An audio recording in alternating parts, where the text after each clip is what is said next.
Bismillahirrahmanirrahim. Assalamualaikum warahmatullahi wabarakatuh. Alhamdulillahi ala ihsani wa syukru lahu ala taufiqihi wa amtinani. Wa asyhadu an la ilaha illallah wahdahu la syarika lahu ta'ziman li sya'ni. Wa asyhadu anna Muhammadan abduhu wa rasuluhu da'ila ridwani. Allahumma salli alaihi wa ala alihi wa ashabihi wa ikhwani. Hadirin dan hadirat, kita lanjutkan pembahasan kita. Sebelum kita membahas sifat Ar-Rahmah, kemarin ada satu sifat yang tertinggal, yaitu firman Allah yang terakhir yang disebutkan oleh Ibnu Taimiyah, wa huwal ghafurul wadud, ya. Sudah kita singgung kemarin, ya, firman Allah Subhanahu wa taala, wa huwa al-ghafurul wadud, ya. Al-wadud sudah kita singgung pada pertemuan kemarin. Ada dua pendapat atau tiga pendapat. Ada yang mengatakan al-wadud, ya. Ya, ada khilaf maknanya.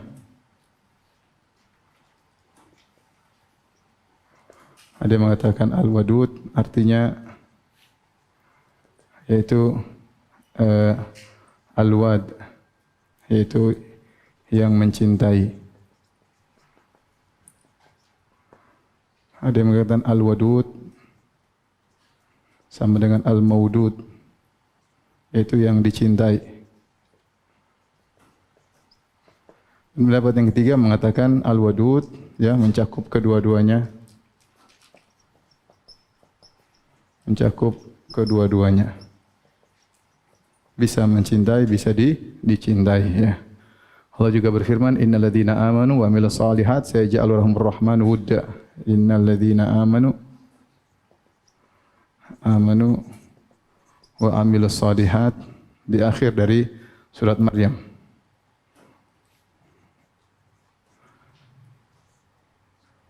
Sayaj'alu lahumur rahmanu wudda. Wudda. Nah, sama. Para ulama juga khilaf tentang apa maksud sungguhnya orang beriman dan beramal soleh Allah akan menjadikan wud pada mereka. Ada dua pendapat, ada khilaf, ya. Ada yang mengatakan, ya, Allah akan mencintai mereka.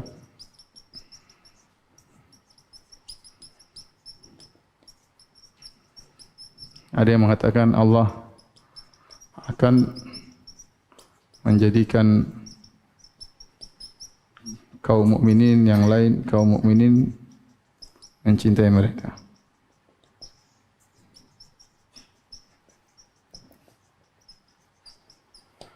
Demikian juga dalam firman-Nya, inna rabbi rahimun wadud, ya. Dalam ayat yang lain, inna rabbi, ya, inna rabbi, perkataannya Nabi Syuaib, rahimun wadud. Ini beberapa ayat yang berkaitan dengan sifat al-wadud. Sekarang kita membahas tentang sifat al-ghafur, yaitu al-ghufran, ya. Sifat al-maghfirah. Al-maghfirah datang nama-nama Allah dengan tiga nama, ya. Nama-nama Allah ada tiga. Ada Ghafir, Ghafirudz dzam di awal surat, di surat Ghafir, kemudian Al-Ghafur, kemudian Al-Ghaffar. Innahu kana ghaffara. Yang ini sifat mubalaghah, sifat mubalaghah. Maknanya Allah Maha mengampuni dosa-dosa hamba sebanyak apapun, berulang-ulang, sebesar apapun. Salah seorang penyair dikatakan Abu Nawas, dia berkata, Rabbi in azumat dunubi kasratan wa qad alimtu bi anna afwaka a'zamu. Yang artinya, ya Rabbku, meskipun aku tahu dosaku sangat banyak, tapi aku tahu ampunanmu lebih luas daripada dosa-dosaku. Allah mengatakan, inna rabbaka wasi'ul maghfirah. Sungguhnya Rabbmu ampunannya sangat luas. Adapun makna al-maghfirah, ya. Al-maghfirah secara bahasa diambil dari Al-Mikfar. Mikfar. Mikfar artinya helm yang dipakai oleh prajurit ya. Dan fungsi daripada helm tersebut, helm prajurit, fungsinya ada dua. Fungsinya adalah menutupi siter, melindungi, wiqayah, melindungi siter dan al-wiqayah. Oleh karenanya kata Ibnu Taimiyah dan juga Ibnu Qayyim rahimahullahu taala, tidak semua penutup kepala disebut dengan mikfar. Contohnya songkok, qalansuwa tidak disebut dengan mikfar karena dia menutupi tapi tidak melindungi dari pedang musuh. Demikian juga sorban, imamah tidak dikatakan mikfar. Yang dikatakan mikfar kalau seorang memakai tutup kepala yang kuat yang dipakai oleh prajurit. Karenanya tatkala seorang mengatakan Rabbi ghufirli, maknanya dua, ya Allah ampunilah aku, ya Allah tutuplah aibku dan lindungilah aku dari dampak maksiatku. Jadi kalau orang mengatakan Rabbi ghufirli, maksudnya selain dia minta diampuni, dia minta agar aibnya ditutupi di dunia maupun di akhirat, dan dia minta agar dampak dari maksiat yang dia lakukan tidak dia rasakan, tidak mengenai dia. Karena makna maghfirah artinya thalabus sitr wal wiqayah. Itu maksudnya dari al-maghfirah. Para ulama membahas apa bedanya al-ghafur dengan al-afu, ya. Apa bedanya? Apa beda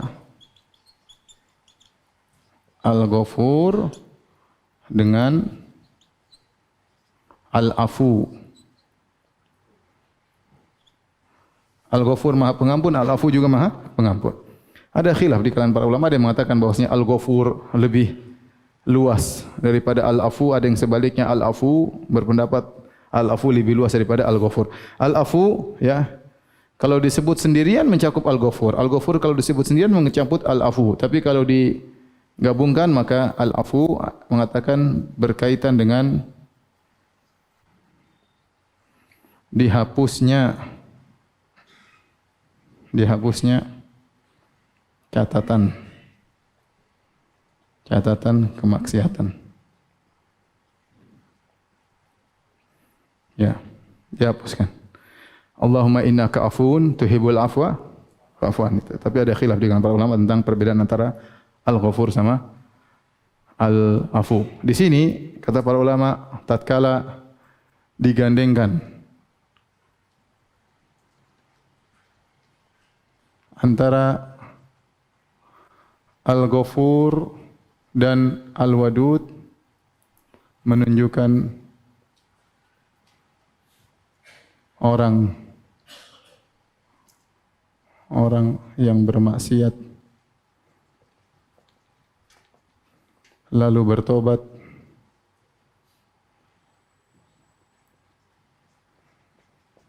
masih bisa dicintai oleh Allah.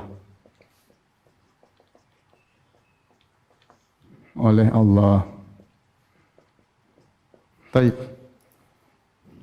Karena sebagian orang menyangka kalau dia sudah melakukan dosa tidak bakalan dicintai oleh Allah Subhanahu wa taala. Jawabannya Allah masih mungkin mencintainya, yang penting dia ya bertobat. Makanya Allah menggabungkan wa huwa al-ghafurul wadud. Allah Maha Pengampun dan Allah juga Maha mencintai. Jadi seorang hamba kalau dia kembali, Allah akan cinta dia lagi kembali. Yang penting dia bertobat kepada Allah Subhanahu wa taala. Baik, berikutnya cinta Allah ya bisa pada manusia,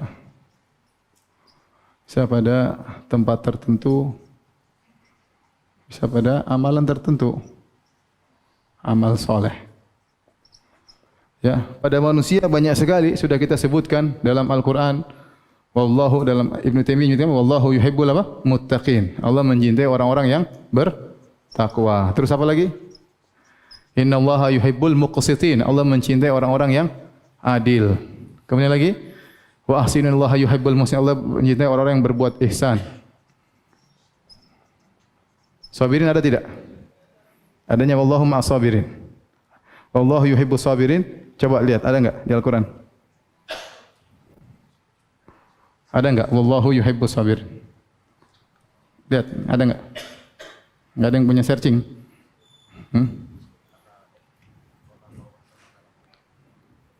Baik, mudah-mudahan ada, nanti dicari ya. Tapi innallaha yuhibbut tawwabin wa yuhibbul mutatahhirin, yang bertobat dan bersuci. Perhatikan di sini, ini kita tahu takwa bertingkat-tingkat. Orang berbuat adil juga bertingkat-tingkat. Orang berbuat ihsan juga bertingkat-tingkat. Orang bertobat, bersuci bertingkat-tingkat. Maka kecintaan Allah kepada mereka juga bertingkat-tingkat, ya. Sebagaimana takwa, ihsan, taubat bertingkat-tingkat pada manusia, maka cinta Allah kepada mereka juga bertingkat-tingkat.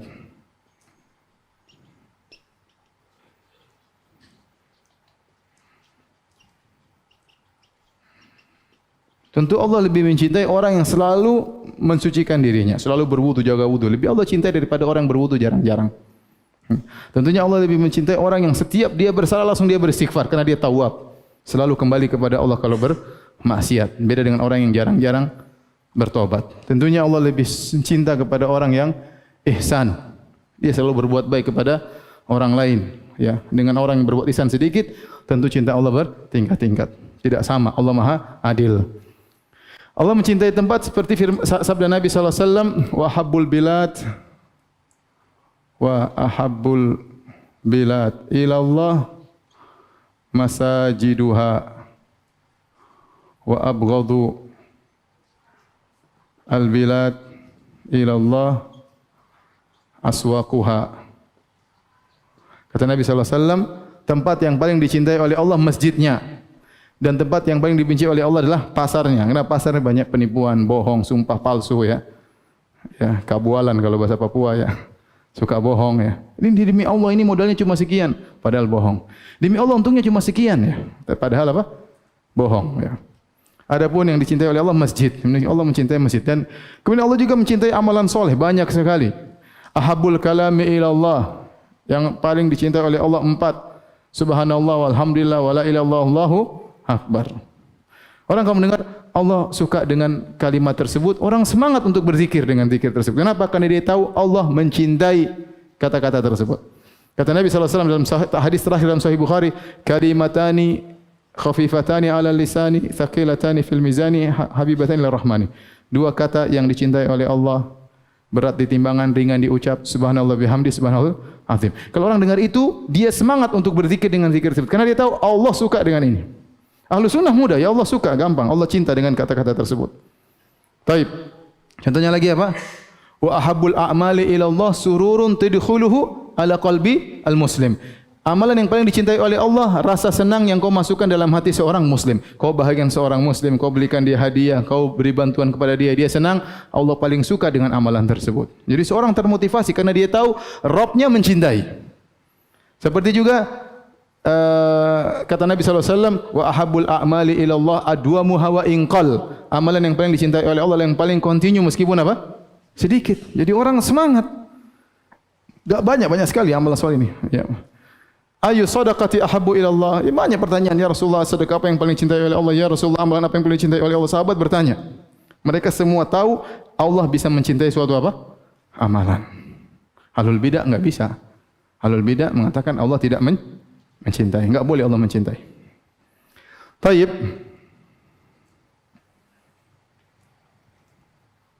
Selanjutnya.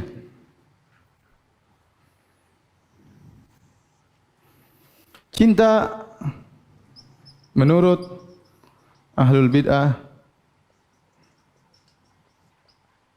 sangar, ya ahlul bid'ah. Saya ganti aja ahlul bid'ah, ya. Nanti ada yang tersinggung. Menurut apa? Penolak sifat. Ya. Terutama Asy'ariyah, mereka ditakwil. Ada yang ditakwil kepada sifatul kalam, dibawakan sifat al-kalam Maka kata mereka al-mahabbah sama dengan as-sana, yaitu Allah memuji hambanya. Atau dibawa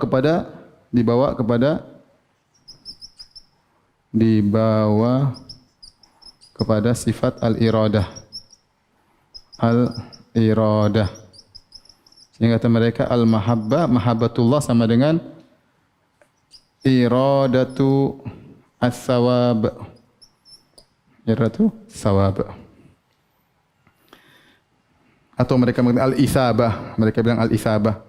Kenapa? Karena otak mereka hanya terima sifat cuma 7. Ya, sebagaimana sudah kita bahas. Ya. Ada apa sifat yang 7? Al-hayat, as-sama, wal-basar, apa terus? Wal kalam, kemudian al-iradah, al-qudrah, al-ilm. Itu saja yang masuk dalam otak mereka. Sifat Allah cuma berapa? 7. Makanya kalau sifat-sifat yang lain yang tidak masuk akal otak mereka, mereka bawakan kepada makna yang masuk akal. Oh, kalau mahabbah berarti sana, Allah yusni, Allah memuji. Memuji berarti kalam, enggak ada masalah. Kemudian dia bawa kepada sifat al-iradah, al-mahabbah maksudnya iradatus sawab. Taib, kenapa kamu tidak mau mengartikan mahabbah dengan cinta? Oh, enggak boleh. Karena cinta itu adalah apa dalil mereka?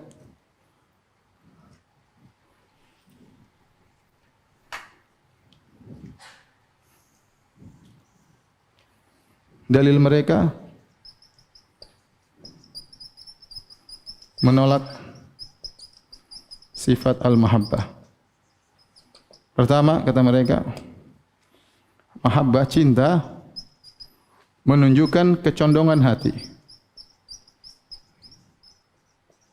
Repot, kecondongan hati. Ada condongan, Allah condong, punya hati dan macam-macam. Bantahan. Apa bantahannya?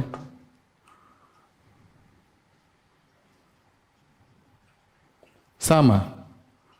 Iradah juga, kehendak. Juga menunjukkan apa? Menunjukkan kecondongan hati. Mailul qalb.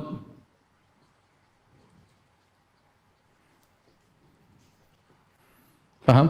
Terus apa ya? Kalau gitu ente tolak mahabbah, tolak juga sifat apa? Iradah. Iradah sama kecondongan hati. Terus itu iradahnya manusia, iradahnya Allah beda. Kita bilang sama juga. Itu mahabbahnya manusia, mahabbahnya Allah apa? Beda. Kata jawaban mereka,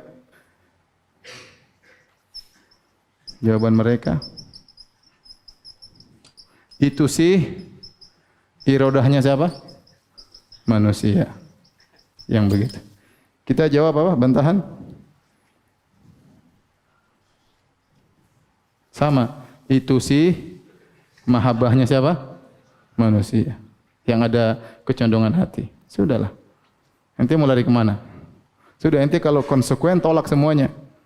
Paham? Baik. Dalil mereka yang kedua, kata mereka, al-mahabbah taqtadi al-mula'amah. Yaitu cinta berkonsekuensi adanya kesamaan.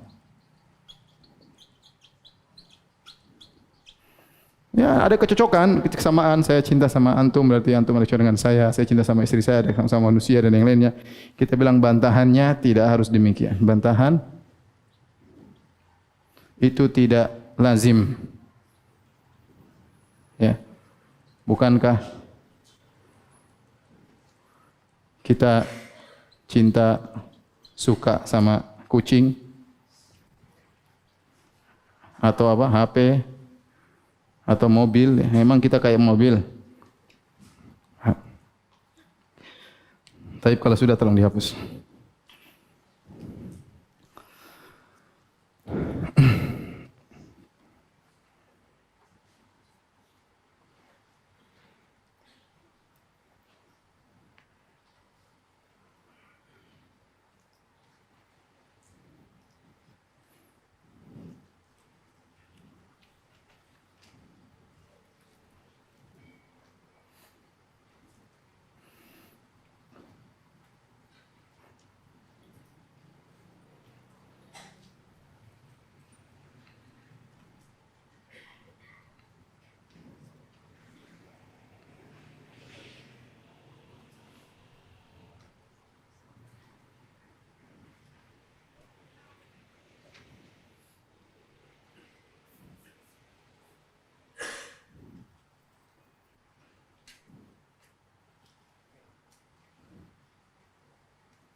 Jika bayangkan kalau kita mengetahui Allah mencintai, kita semangat beramal soleh, semangat berzikir, kita pun ingin dicintai oleh Tuhan kita. Tapi kalau kita bilang cinta, tidak ada, Allah tidak mencintai. Dalam ayat banyak sekali, itu bukan maksudnya mencintai, itu maksudnya berkehendak. Baik, apakah Allah tidak bisa mengungkapkan dengan kata berkehendak? Apa susahnya bagi Allah? Tatkala Allah mentakbir dengan mencintai, ya berarti ada makna khusus, tidak sama dengan apa? Iradah. Jadi kalau kita takwil menghalangi seorang dari kelezatan ibadah, menghalangi seorang dari mengenal Rabbnya, karena dia menyangka Rabbnya tidak akan mencintai dia. Tapi beda tatkala dia menyangka Rabb bisa mencintai apa? Hambanya. Dia akan semangat. Ya. Wala yazalu abdi yataqarrabu ilayya bin nawafil hatta uhibbah. Kata Nabi, senantiasa hambaku mendekatkan dirinya kepadaku sampai aku mencintainya. Tapi kalau ditakwil, senantiasa hambaku mendekatkan dirinya kepadaku sampai aku menghendaki kebaikan baginya. Apa istimewanya? Paham? Seandainya mahabbah ditakwilkan dengan menghendaki kebaikan, coba beda. Nuansanya beda, rasanya beda. Wala yazalu abdi yataqarrabu ilayya bin nawafil hatta uhibbahu fa idza ahbabtuhu. Senantiasa hambaku mendekatkan dirinya dengan apa yang perkara-perkara sunnah sampai aku mencintainya. Jika aku sudah mencintainya, aku menjadi pendengarannya, penglihatannya. Tapi kalau dia takwil, coba. Senantiasa hambaku mendekatkan dirinya kepadaku dengan perkara-perkara yang sunnah sampai aku pun ingin kebaikan baginya. Ya beda rasanya. Jika aku menghendaki kebaikan baginya, beda. Jadi rasanya beda. Taib. Sekarang kita masuk pada sifat yang baru, sifat Ar-Rahmah. Ya. Sifat Ar-Rahmah.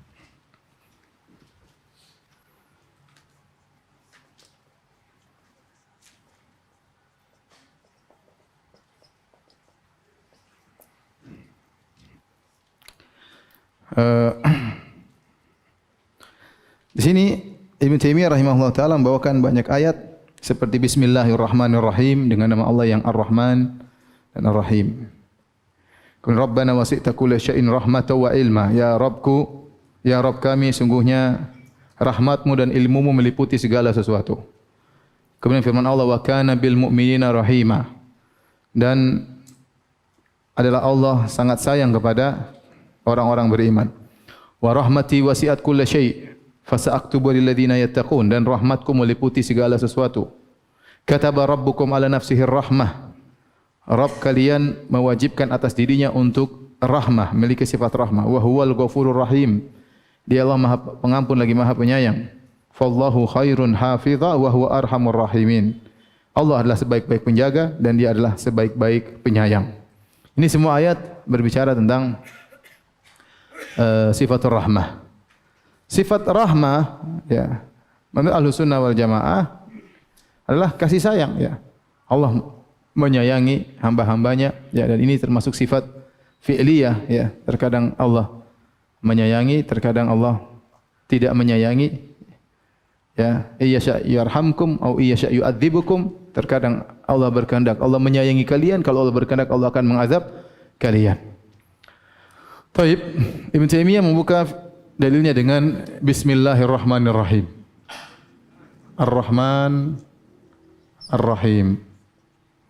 Dua-duanya Ar-Rahman dan Ar-Rahim kembali kepada Ar-Rahmah. Ar-Rahmah, kasih sayang.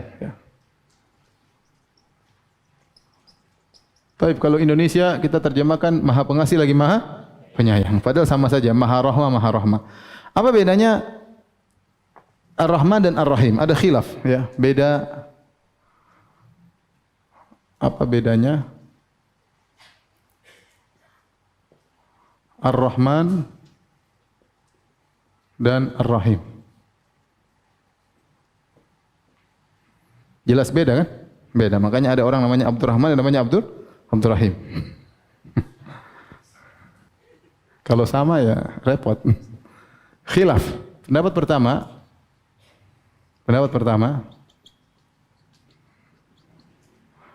Ar-Rahman umum, di mana kasih sayang Allah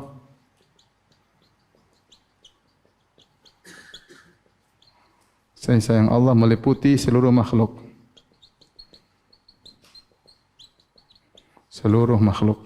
Semua makhluk, mau kafir, mau ateis, selama dia hidup, dia bernapas, itu di antara rahmat Allah kepadanya. Ya, makhluk. Allah ciptakan dia, Allah kasih dia makan, kasih dia rezeki. Ya. Adapun Ar-Rahim khusus, yaitu kasih sayang yang hanya untuk kaum mukminin.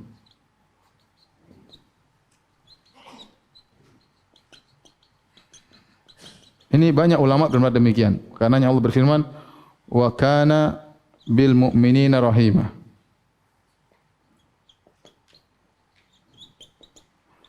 Dan adalah Allah Subhanahu wa taala bil mu'minina rahimah, hanya khusus kepada orang-orang beriman.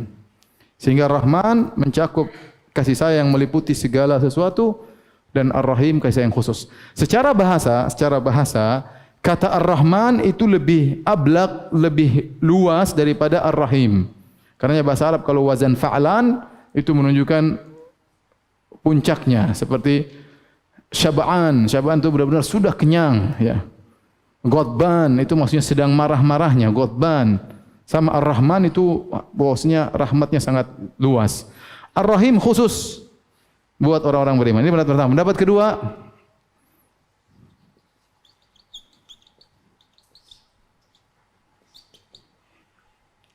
Ar-Rahman menunjukkan sifat pada zat Allah. Itu kasih sayang yang sangat luas.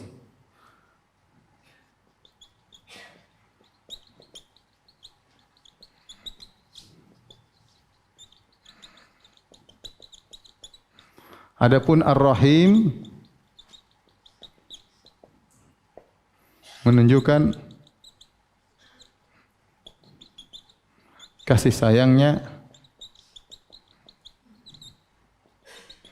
kepada makhluknya. Makanya di antara ayat kata Allah Subhanahu wa taala, innallaha bin nasi la raufur rahim. Sungguhnya Allah sangat rauf dan rahim kepada manusia. Padahal manusia di sini umum mencakup orang-orang kafir juga.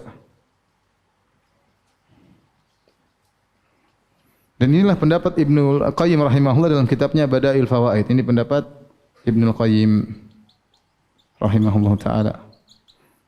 Ini pendapat yang lebih kuat, pendapat kedua, bahwasanya Ar-Rahman adalah berkaitan dengan sifat zat rahmat Allah dalam zat Allah, dan Ar-Rahim berkaitan dengan sifat rahmat Allah yang mengenai apa?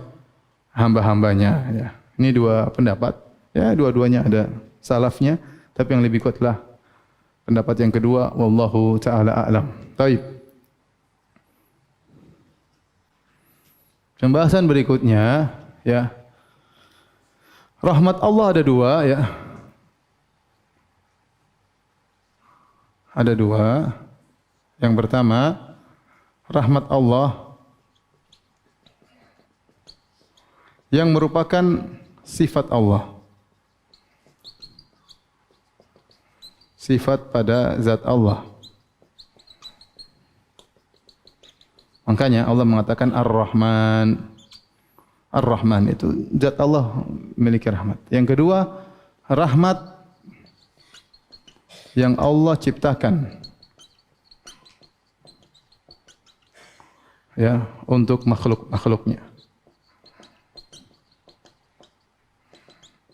Seperti dalam hadis bahwasanya Allah menciptakan 100 rahmat. Kemudian Allah menurunkan satu rahmat, wa amsaka indahu 99 juz'an, ya. Allah menahan 99 rahmat dan Allah menurunkan cuma satu kepada makhluknya. Kemudian kata Nabi SAW, minhu yatarahamuna bainahum, dengan satu rahmat itu maka orang saling mengasihi di antara mereka. Allah ciptakan dan Allah tebarkan di bumi. Dan dari satu rahmat tersebut, yaitu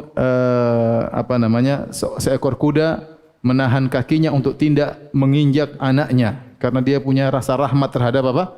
Terhadap anaknya. Ya. Makanya Allah mengatakan, "Fanzur ila athari rahmatillahi, kaifa yuhyillahu al-ardha ba'da mautiha." Ya. Lihatlah bagaimana asar dampak dari rahmat Allah. Ya. Rahmat ini, rahmat makhluk ini rahmat yang makhluk.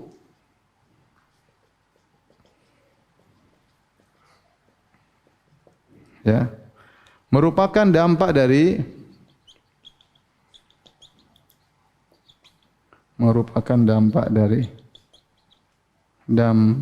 dari sifat rahmat Allah.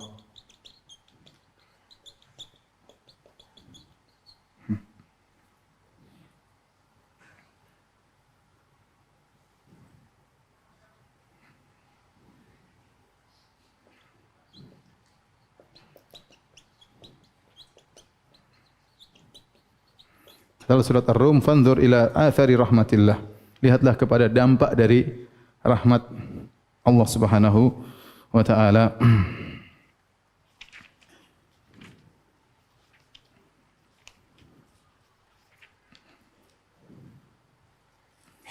Dalam surat Ar-Rum ayat 50. Tayyib. Rahmat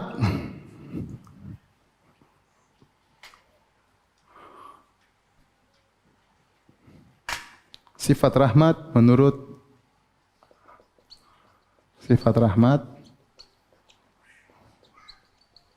menurut kelompok-kelompok.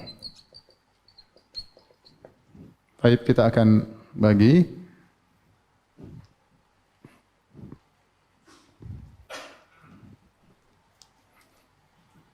yang pertama menurut Ahlus Sunnah.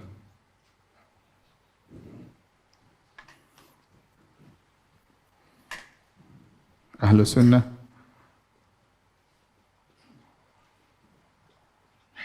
kemudian yang kedua menurut Jahmiyah, menurut Mu'tazilah, menurut Asy'ariyah.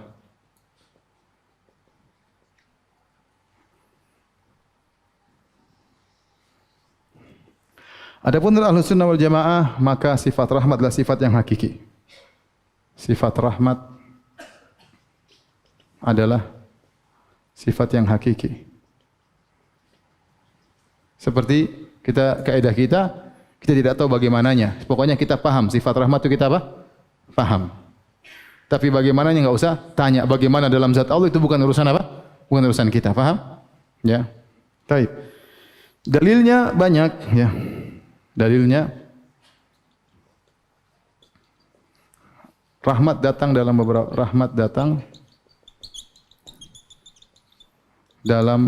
beberapa bentuk.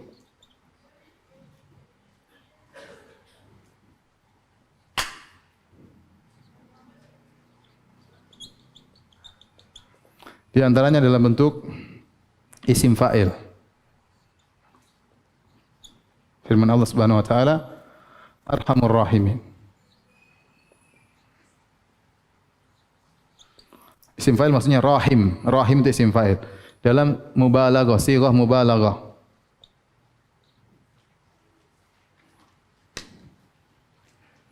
Dalam bentuk mubalaghah, ya. Hiperbola seperti Ar-Rahman sama Ar-Rahim. Kali ini Rahim, ya. Kemudian antaranya, ya, Dzu rahmatin wasi'ah dalam Al-Quran dalam bentuk masdar, ya. Coba saya cek.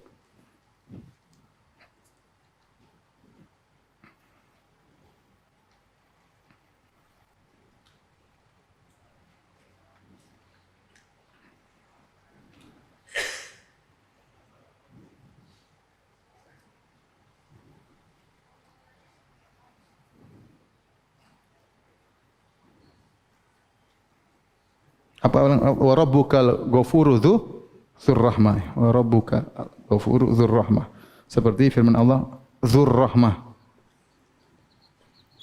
Sang pemilik rahmat. Antum kalau punya waktu belajar bahasa Arab ya, biar antum ngerti ya. Kemudian juga Allah athar rahmat Allah. Fanzur ila athari rahmatillah kaifa yuhyillahu al-ardha ba'da mautiha. Kemudian digandengkan dengan rahmatnya makhluk. Oh belum, dengan dalam bentuk fi'il. Dalam bentuk fi'il. Bentuk kata kerja. Kalau tadi kata benda. Kata kerja seperti iyasya yarhamkum, iyasya yarhamkum. Kalau Allah berkehendak, Allah menyayangi kalian. Kemudian digandengkan dengan rahmatnya manusia. Seperti firman Allah, wa huwa arhamur rahimin, wa huwa arhamur rahimin, wa anta arhamur rahimin. Coba saya tanya sama antum. Kalau saya bilang dalam doa saya, wa anta arhamur rahimin, sungguhnya engkau adalah yang paling penyayang di antara seluruh para penyayang. Itu maknanya demikian. Wa anta arhamur rahimin artinya engkau maha penyayang di antara seluruh para penyayang. Ya, penyayang ini berarti Allah gandengkan dengan sayangnya manusia. Berarti kita paham sayangnya Allah itu maknanya sama dengan sayang manusia. Cuma tingkatnya, levelnya berbeda. Adapun kalau kita takwil rahmat Allah beda dengan rahmatnya manusia, maka enggak mungkin digandengkan. Coba kita artikan dengan iradah misalnya. Dan engkau adalah sebaik-baik iradah di antara orang para penyayang. Enggak nyambung. Antum paham tidak maksud saya? Ya. Kalau saya bilang engkau adalah zat yang terkuat di antara orang-orang kuat, berarti kita paham makna kuat tersebut. Paham, tapi kalau kita bilang engkau adalah zat penyayang di antara orang terkuat, ya enggak nyambung. Paham? Jadi ini digandengkannya rahmat Allah dengan rahmat manusia menunjukkan memang itu maknanya rahmat. Kita paham makna rahmat itu kasih sayang. Enggak usah ditakwil-takwil lagi. Ini itu seorang sudah paham. Arhamur rahimin, engkau yang paling maha penyayang di antara para penyayang. Sayangnya Allah sama dengan sayang manusia dari sisi makna, levelnya berbeda. Sama kuatnya Allah sama dengan kuat manusia, kita paham atau tidak? Paham, tapi levelnya berbeda seperti itu. Susah sekali takwil-takwil. Gini semua sudah banyak mau ditakwil lagi. Kemudian juga sabda Nabi SAW ini diantaranya, Lallahu arham, hadis Nabi, Lallahu arhamu bi ibadihi, dan seterusnya. Min hadhihi bi waladiha. Kata Nabi SAW ketika para sahabat sedang berkumpul, sedang bersama Nabi, tiba-tiba Nabi melihat seorang wanita sedang kehilangan anaknya. Kemudian dia cari sana sini, kemudian dia dapati anaknya, kemudian dia peluk anaknya, dia susui anaknya dengan penuh tangisan. Dan itu adalah kasih sayang yang paling tertinggi di alam semesta, kasih sayang seorang ibu terhadap anak. Lebih daripada kasih sayang bapak terhadap anak, lebih daripada kasih sayang anak terhadap bapak, anak terhadap ibu. Kasih sayang terbesar di dunia ini adalah kasih sayang seorang ibu terhadap siapa? Anak. Terlebih lagi anaknya baru hilang. Anaknya baru hilang, dia cari enggak dapat-dapat. Begitu dia dapat, inilah kasih sayang ibu yang terbaik di antara seluruh ibu-ibu yang ada. Kenapa? Dia baru kehilangan anaknya, cari sana sini menangis. Begitu dia dapat, dia dekap anaknya, saat itu kasih sayangnya sedang tinggi-tingginya levelnya. Itu tidak? Biasanya dia sayang sama anaknya, tapi anaknya baru hilang kemudian dia dapat, luar biasa level kasih sayangnya tersebut. Maka Nabi melihat pemandangan tersebut, Nabi berkata, "Lallahu arhamu bi ibadihi min hadhihi bi waladiha. Atarawna anna hadhihi taridatan wa dala fi nar." Apakah menurut kalian ibu ini akan melemparkan anaknya di api? Kata para sahabat, tidak mungkin ya Rasulullah. Kata Rasulullah, Allah lebih sayang kepada hambanya daripada ibu ini terhadap apa? Anaknya.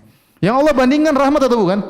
Sama-sama rahmat. Kalau rahmatnya Allah maknanya beda, nggak mungkin dibandingkan dengan rahmat manusia. Faham tidak? Justru Nabi bandingkan supaya ente paham rahmat yaitu hakikatnya, bukan ditakwil-takwil. Bukan Allah mengatakan, sungguhnya Allah berkehendak kebaikan lebih rahmat. Ini nggak nyambung. Allah sedang bicara rahmat, sahabat sedang melihat rahmat ibu terhadap anaknya. Kata Allah, kata Nabi, Allah lebih rahmat. Ya berarti rahmat yang dimaksud sama, cuma levelnya berbeda. Susah, gampang sekali akidah Ahlussunnah wal Jamaah. Nah, coba kita lihat Jahmiyah gimana. Coba lihat Mu'tazilah, coba Asy'ariyah. Menurut Jahmiyah, ya, semua rahmat adalah makhluk. Allah enggak punya sifat rahmat karena mereka menolak sifat Allah Subhanahu wa taala. Allah tidak punya sifat. Semua rahmat bicara itu semuanya sifat rahmatnya. Jadi kalau bilang Ar-Rahman maksudnya sama dengan Al-Marhum. Yang mencintai maksudnya maksud Allah yang dicintai. Allah berbicara tentang sedang yang dicintai. Allah tidak merahmati, yang dirahmati maksudnya. Semua yang dibahas sifat semua ditakwil kepada maf'ul, kepada objek. Allah sendiri tidak memiliki sifat apa? Rahmat. Jadi semua rahmat ditakwilkan kepada maknanya objek itu makhluk. Mumet atau tidak? Mumet ya. Mu'tazilah ya. Kata mereka rahmat Allah hanyalah majaz. Maksudnya adalah in'am, al-in'am, yaitu memberi kenikmatan, memberi karunia. Kalau begitu, Ar-Rahman sama dengan Al-Mun'im. Al-Mun'im yaitu zat pemberi kenikmatan, yaitu zat pemberi anugerah. Tidak ada namanya sifat rahmat. Itu namanya majaz. Datang rahmat maksudnya in'am. Datang Rahman maksudnya Al-Mun'im. Mereka menggunakan apa? Majaz. Kata mereka ini semuanya majaz. Asy'ariyah ditakwil. Asy'ariyah pakai apa? Kalau Mu'tazilah pakai majaz, Asy'ariyah pakai apa? Takwil. Apa itu rahmat? Maksudnya iradatul in'am. Rahmat sama dengan iradatul in'am. Jadi mereka membawakan kepada makna apa? Iradah. Paham? Karena yang mereka di otak mereka sifat cuma 7. Cuma apa? Hayat, sama, hidup, mendengar, melihat, berbicara, kehendak, iradah, ilmu, sama kudrah. Itu aja. Selain itu enggak ada. Ini kita enggak terima sifat ini. Mau takwil kemana? Takwil ke kudrah enggak nyambung. Takwil ke ilmu enggak nyambung. Yang paling cocok takwil kepada iradah. Berkehendak untuk memberi anugerah. Rahmat maksudnya berkehendak memberi anugerah. Memberi anugerah.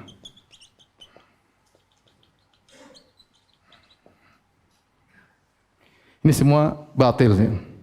Kita tahu iradah tidak sama dengan rahmat. Iradah tidak sama dengan mahabbah. Ya. Iradah tidak sama dengan rahmat. Iradah tidak sama dengan mahabbah. Taib. Kita bicara tentang majaz. Apa itu majaz ya? Bantahan.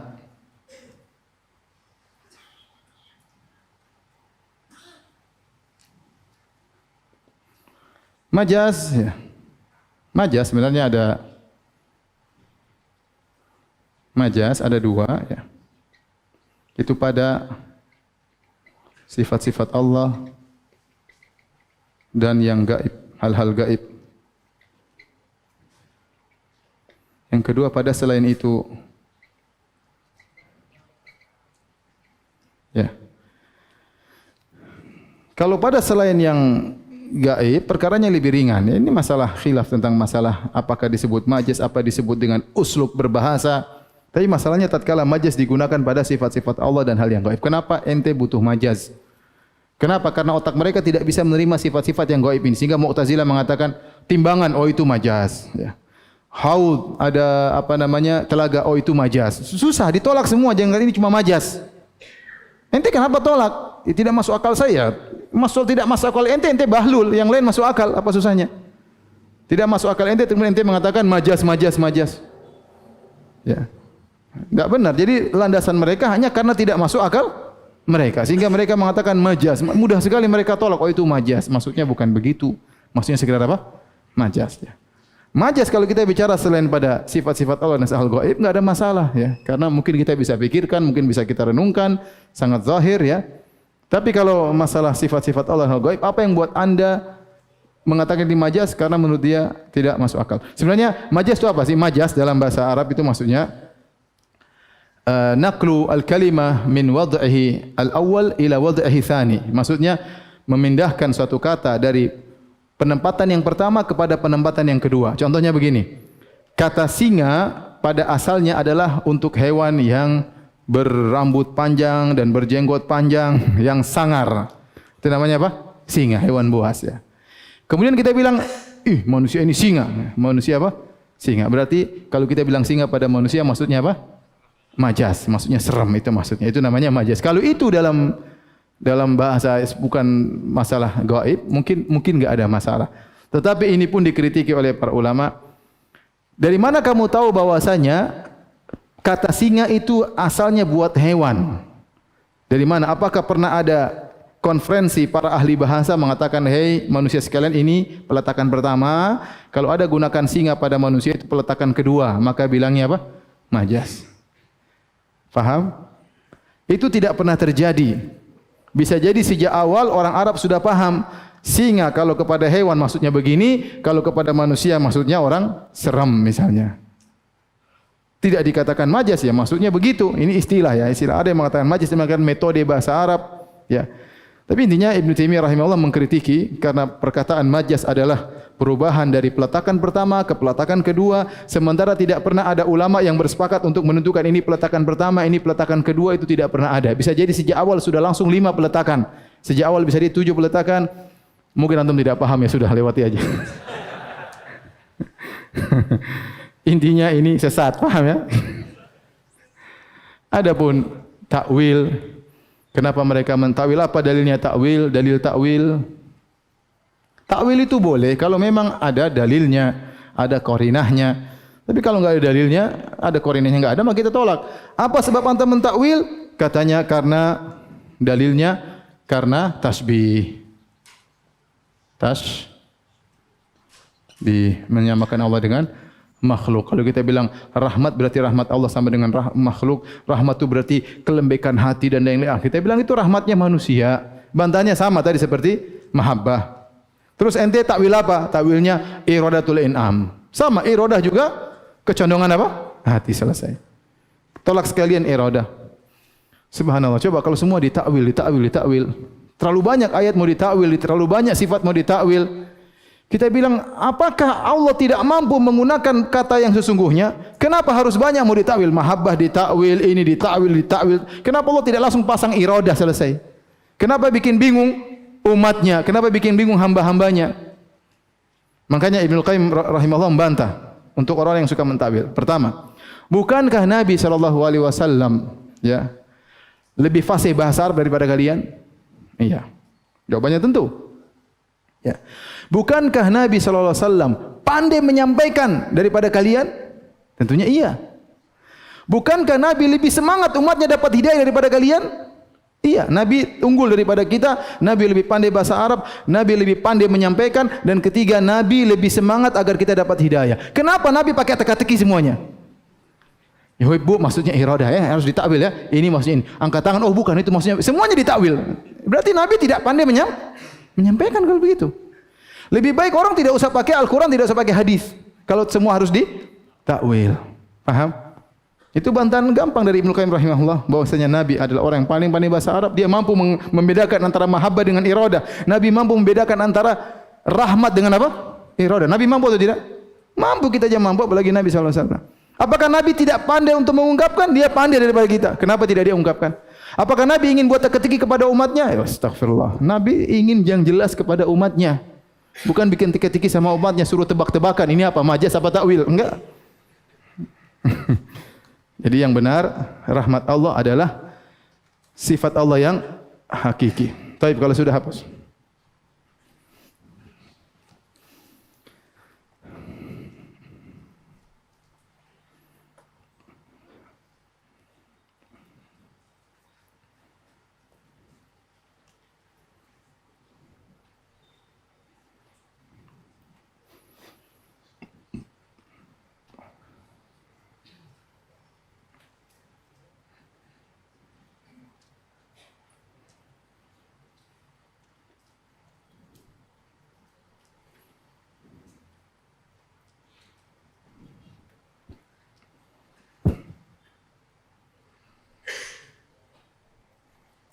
Azan.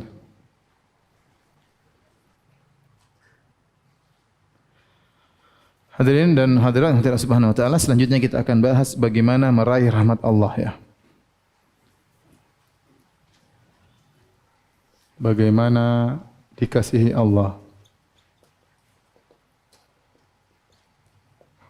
Ada dua cara. Yang pertama dengan taat dan menjalankan perintah Allah.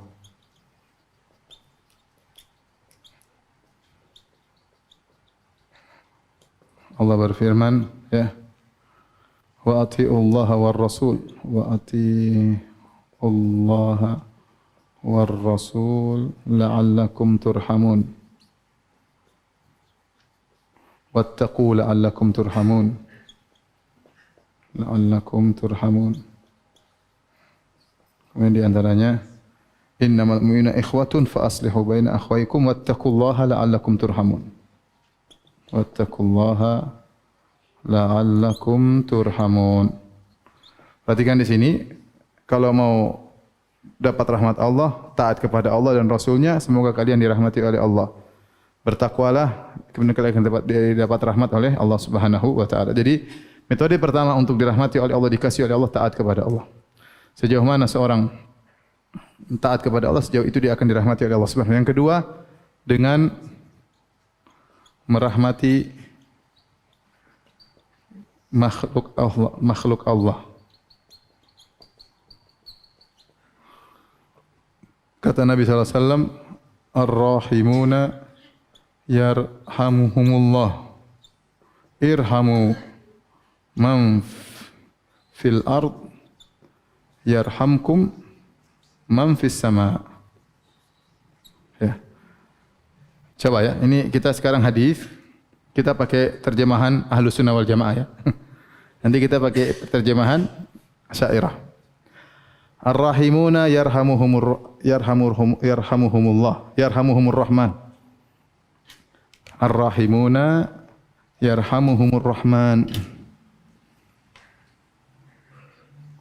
Orang-orang yang mencintai, yang mengasihi, dikasihi oleh Zat yang Maha Pengasih. Bahasa kalau terjemahan kita. Orang-orang yang mengasihi dikasihi oleh Zat yang Maha Pengasih. Kasihilah semua yang di atas muka bumi, niscaya yang di langit akan mengasihi kalian. Al-jaza' min jinsil amal, balasan sesuai dengan perbuatan. Saya ulangi terjemahannya, orang-orang pengasih dikasihi oleh Zat yang Maha Pengasih.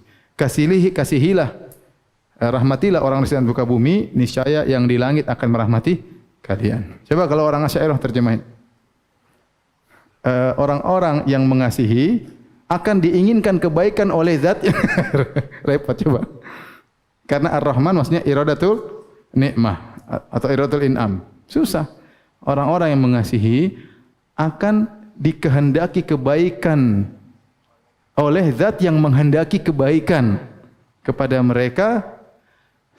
Kasihilah yang ada di bumi, niscaya yang tidak di atas tidak di bawah akan menghendaki kebaikan bagi kalian. Repot atau tidak? Repot. Susah-susah sekali takwil. Udah Ahlussunnah gampang sekali, mudah apa susahnya? Bayangkan mereka bilang rahmatnya seperti rahmat manusia. Enggak, kuatnya manusia beda dengan kuatnya Allah. Ilmunya manusia beda ilmunya Allah, sama. Rahmatnya manusia beda dengan rahmatnya siapa? Allah. Tapi kita paham rahmat itu apa? Enggak usah ditakwil kanan kiri. Sama iradah juga beda. Iradahnya manusia beda dengan iradahnya apa? Allah. Contoh lagi hadis Nabi sallallahu alaihi wasallam. Wasyah in rahimtaha rahimakallah. Dan kambing kalau waktu kau sembelih, kau sayang sama dia, ada kasih sayangmu, kau akan dirahmati oleh Allah Subhanahu wa taala ya. Jadi kalau ingin dirahmati oleh Allah, al-jaza' min jinsil amal, kaidah al-jaza' min jinsil amal. Ya, balasan sesuai dengan perbuatan. Ini bukan hadis ya. Sebagian orang ngawur bilang ini hadis Nabi. Ini kaidah ya. Sudah ditegur enggak mau rubah-rubah ya. Taib. Al-jaza' min jinsil amal, balasan sesuai dengan apa? Perbuatan. Jadi ingin dirahmati Allah, ikutilah dua cara ini, niscaya kita akan dirahmati oleh Allah Subhanahu wa taala. Alhamdulillah akidah Ahlussunnah mudah dipahami, tidak usah repot, tidak usah majas, tidak usah takwil. Takwil nanti takwilnya dengan apapun bingung ya. Sudah kita zahir, alhamdulillah kita pahami, tidak ada yang aneh, tidak ada yang susah. Baik, demikian saja, insyaallah besok kita lanjutkan lagi dengan sifat ar-ridha insyaallah taala. Pertanyaan.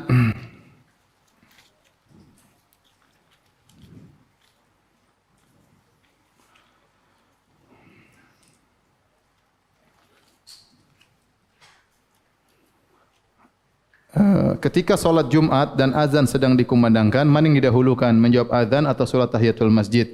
Jawabannya, untuk khusus azan Jumat, maka jika seorang masuk masjid sedang dikumandangkan azan, maka dia langsung tahiyatul masjid. Tidak perlu menunggu azan selesai. Kenapa masalahnya? Karena kalau azan selesai, khatib langsung berkhutbah dan dia wajib mendengarkan apa? Khutbah. Sementara menjawab azan hukumnya sunnah. Paham? Saya ulangi. Menjawab adzan hukumnya sunnah, mendengarkan khatib hukumnya apa? Wajib. Allah berfirman, "Fas'au ila dzikrillah." Segeralah kalian menuju zikrullah, di antara tafsirannya adalah mendengarkan khutbah.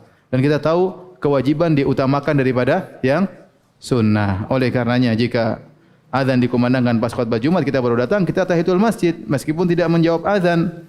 Daripada kita tunggu adzan selesai, kita jawab, akhirnya khatib khutbah kita sibuk untuk salat. Adapun kalau solat-solat yang lain tidak ada masalah, ya, karena setelah itu tidak ada kewajiban yang harus kita lakukan.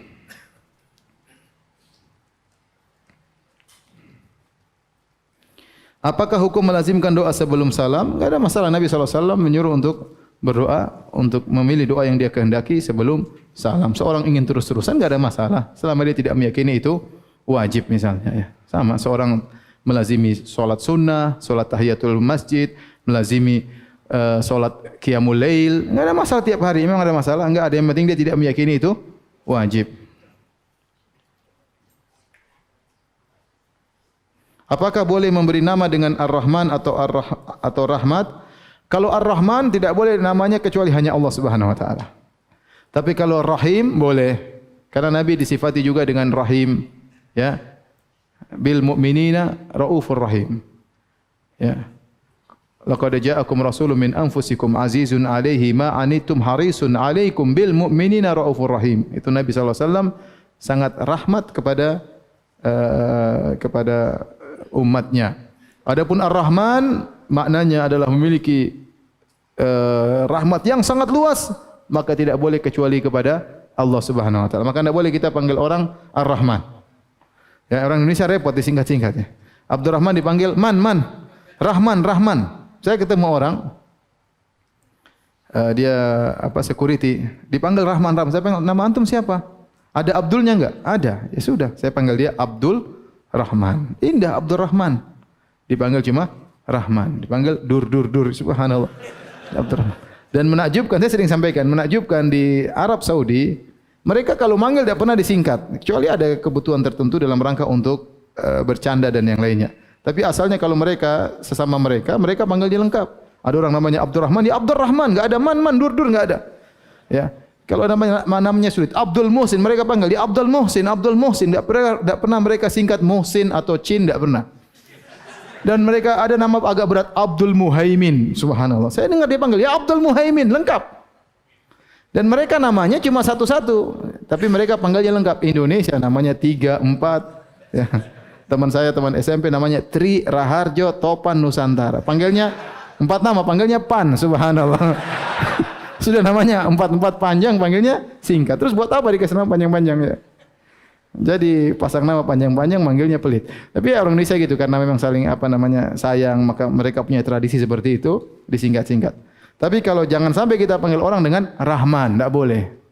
Ya, kita boleh singkat Dur, oke lah, tidak ada masalah. Ya, Dur. Atau Man, tapi kalau panggil Rahman ya enggak boleh, itu nama Allah Subhanahu wa taala ya. Sama orang Arab juga terkadang menyingkat untuk anak-anak seperti Abdurrahman mereka panggil Duhman, ada singkatan itu untuk manggil waktu masih kecil ya. Tapi tidak dipanggil Rahman. Sama Abdul Khaliq. Saya ketemu supir namanya Khaliq, masyaallah. Khaliq pencipta, nyupir. Khaliq, masyaallah. Jangan dipanggil Khaliq, panggil Abdul Khaliq ya. Kalau Rahim boleh, Rahim buat manusia. Rahim tidak apa-apa. Ya.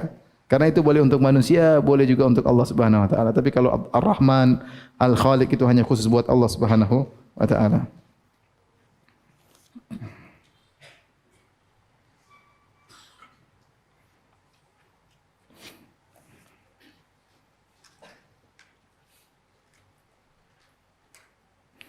Ustaz, doa Allahumma innaka afun tuhibbul afwa fa'fu anni.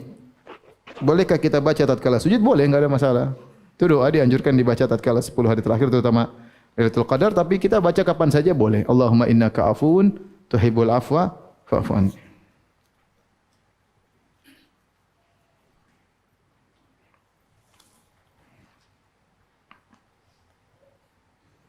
Ustaz, saya ingin menghafal Al-Quran 30 juz, akan tapi saya takut tidak bisa mengamalkan apa yang terdapat dalam Al-Quran. Akhirnya saya tidak jadi menghafal Al-Quran.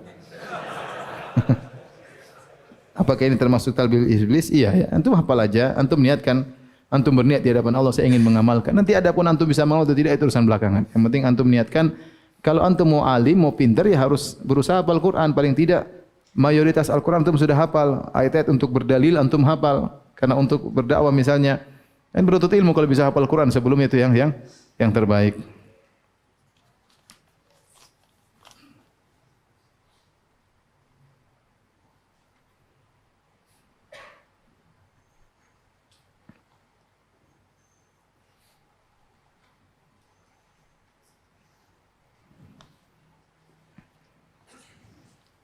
Berapa tahun yang lalu anak pernah bersumpah kepada beberapa orang yang anak kenal baik karena anak kehilangan barang berharga. Anak coba tanyakan kejujuran di antara mereka, qadarullah tidak ada yang mengakuinya. Walaupun sudah anak katakan japri saja, anak kalau ada yang merasa mengambil. Akhirnya anak kesal, anak bersumpah. Maksudnya untuk menakut-nakuti. Barang siapa yang mengambil barang anak, hidupnya tidak bahagia dan tidak berkah. Selang beberapa tahun kemudian terlihat sumpah anak mengenai salah seorang tersebut. Tapi anak tidak mau suudzon. Apakah ini sebab dari sumpah anak? Tapi anak kasihan juga melihatnya. Bagaimana cara membatalkan sumpah itu? Bisakah dengan kafarat memberi makan 10 orang miskin atau puasa 3 hari?